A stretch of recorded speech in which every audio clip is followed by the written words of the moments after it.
We're back with mother-daughter matchmaking duo Janis and Carly Spindel and Juliet. Look, there's something fundamental here, which is, if I was a woman and a guy was paying $50,000 to $1 million to find somebody, the one question I would have, and I don't say there's anything wrong with that, but the one question I would have is, if this person is so busy that they cannot go out tonight to meet somebody, what kind of partner will they be in a relationship? That would concern me. And I also think we give people too much. Look, I'm shy. I've always been shy. I'm an introvert. I've always been more comfortable being at home than being out in a loud bar or a club. But the reality is, I needed to learn the skill to get out there and to meet people. And I think that shy people are given too much slack, where my favorite phrase is, you're not shy, you're boring. Because as a woman, there is actually something you can do to approach a guy. And it doesn't have to be sitting back passively on a dating site or anything like that. I always say, when a woman says, I'm old-fashioned, I don't make the first move, I say, then you have no idea what old-fashioned is. Because women always make the first move. Old-fashioned was 100 years ago. A woman walks past a guy, drops her handkerchief, and keeps walking. And the man looks at it and he says, well, this is an extraordinary opportunity to be a man. Pick that up. He picks it up, he walks it over and he says, Madam, you dropped this. And she says, did I?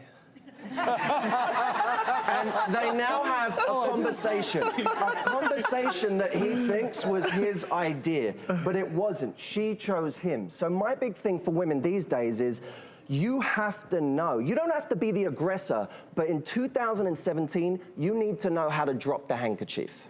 Absolutely.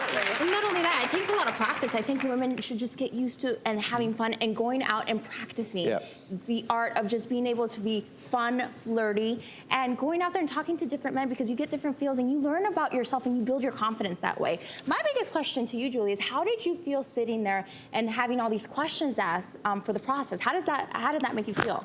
Honestly, I was a little bit discouraged just because of my age. I'm a little older, and they make it very clear that men want younger women. I'm looking for a match for myself. I'm not, so I would like to find someone closer to my own age.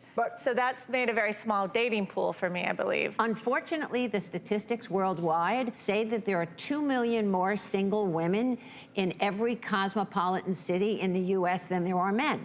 So the reason we say it's a man's world out there is because of the statistics and the ratio of men, women. There aren't enough men to go around. And I don't know why. I have two daughters. Really quickly, I have an idea for you, at least, Julia, before we can drop a few more of these, and you will not be single for long. I promise you. I think also, as women, I think there's nothing wrong with just being friendly and saying hello. It shows your confidence, and you're just being friendly. You never know who you're gonna meet through that.